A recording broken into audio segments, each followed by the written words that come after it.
Hi everyone, my name is Pradyum Sharma. I'm a recent PhD graduate from the Indian Institute of Science, Bangalore.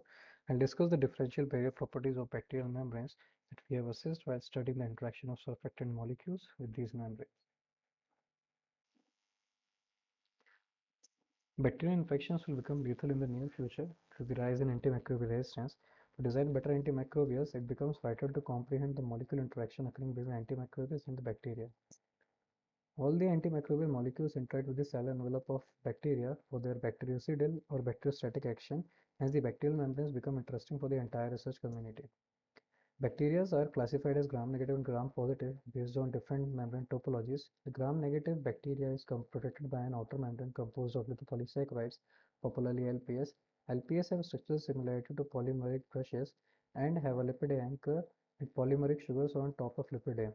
Further comes a periplasmic petroleicin layer composed of sugar strands interconnected with peptides. Finally, the cytoplasmic inner membrane, which is composed of phospholipids. While the gram-positive cell envelope lacks an outer membrane, the peptidoglycan layer is thicker than the gram-negative bacteria. The cytoplasmic membrane is again composed of phospholipids. In this study, we have mimicked the cell envelope of archetypical gram-negative bacteria, popularly known as E. coli. Coming to the motivation of current study, surfactant molecules are extensively utilized in consumer products as disinfectant. It is essential to understand the molecular origin of these interactions to augment the efficacy and selectivity of surfactant molecules. Along similar lines, our collaborators from Hindustan Unilever Limited carried out contact chemical assays on E. coli bacteria with two surfactant molecules, laurate and oleate, and encountered some exciting outcomes. These results show the viable population of bacteria on y-axis and surfactant concentration on the x-axis. Worth noting is the fact that both surfactants show equivalent activity for against bacteria up to 10 millimolar, and there is no significant change when compared with control experiment. Interestingly, there is no viable population of bacteria for laurate at higher concentration, but there is again an insignificant change for oleate. These findings highlight an enhanced efficacy for laurate molecules against bacteria. The next question is why this is happening and what is the molecular origin of this. To answer this, we have utilized molecular dynamics simulation, and this is what we will talk about in the coming slides. We have performed molecular dynamics simulation for the surfactant incorporated inner membrane of bacteria. We have studied 5 systems having a bare membrane, 20% and 40% of surfactant molecules pre-assembled into the bilayer model of inner membrane. The number of molecules are mentioned in the table, and final configurations after 1 microsecond simulations are also shown, highlighting the membrane stability for these timescales. Next, we studied bilayer properties like membrane thickness, defined as the interleaflet distance between the center of mass of phosphorus head groups atoms. Both the surfactant introduce the thinning effect in the membrane, and this effect is more dominating for laurate due to the hydrophobic mismatch between laurate tails and lipid molecules. We have calculated the bending moduli of these systems using Helfrich formulation. The bending modulus implies the energy required to bend the membrane and is a crucial property to define the mechanical strength of the membrane. A significant alteration in the bending modulus highlights softening of the membrane, and again this effect is much more dominating in the case of laurate. It can be concluded that surfactant affects the properties of the bacterial membranes.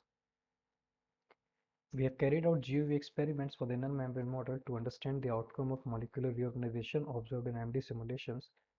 We found GUVs get ruptured in the presence of surfactants. For laurate, this effect was observed in 9 millimolar onwards, and it was a fast rupture event, while for laurate we did not observe any rupture at 9 millimolar, although a slow rupture was observed at 12 millimolar, which is shown here as well. The fast rupture similar to laurate was observed at 15 millimolar in the case of oleate, which is shown in the intensity decrement as well. We can conclude that the solubilization concentrations required for inner membrane are lower for laurate when compared with oleate. Next comes the interactions of surfactant with the peptidoglycan layer. We found a single molecule can easily traverse across the peptidoglycan layer for both surfactants, which is evident from the trajectory of the peptidoglycan layer and surfactant molecule. We observed multiple such events, and here we are showing a single representative event for clarity. As surfactant molecules have a tendency to aggregate, it was intuitive to perform a similar analysis at higher surfactant concentration. We studied system having 10 and 30 molecules of surfactant. L10 system having 10 laurate molecule did not show any aggregation, and all single molecules were translocated through the peptidoglycan layer, while the oleate counterpart O10 exhibited the aggregation of surfactants, and this aggregate did not transfer through the peptidoglycan layer. These differences in the aggregations are expected as these systems correspond to a concentration of 11 millimolar and the CMC value for laurate is 25 millimolar, while for oleate it is 9 millimolar, 1 millimolar. To have an apple-to-apple comparison, we performed a simulation with 30 molecules where we observed aggregation for both surfactants and aggregates did not translocate through the peptidoglycan layer. It can be inferred the peptidoglycan layer acts as a selective barrier for surfactant molecules, prohibiting translocation of aggregates but easily allowing a single molecule translocation. Based on our molecular dynamics findings, we have proposed a mechanism that explains stand observed in the contractile acids. At very low concentration, both surfactants crossed the peptidoglycan layer and got partitioned into the inner membrane, but were insufficient to solubilize the inner membrane and kill the bacteria.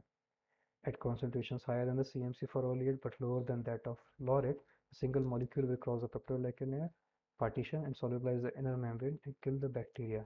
This will not happen in oleate as a major part of surfactant population would be a part of aggregate and will not cross the peptidoglycan layer. Finally, when the concentration is higher than the CMC value of both the surfactants, the single molecule population of laurate, which is limited by the CMC value, will be sufficient to cross the peptidoglycan layer and solubilize the inner membrane.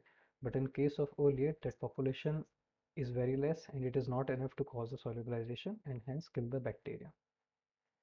With this, I would like to acknowledge my supervisor, Professor Ganpati Ayappa, our collaborators, Dr. Rakesh Vaiwala, Professor Jaideep Basu, Dr. Shividya Parthasarathy, and our collaborators from Unilever as well, my lab mates, funding agency, computational facilities at ISC. Special thanks to the organizers of TCS 2021 for providing me this opportunity. Thank you.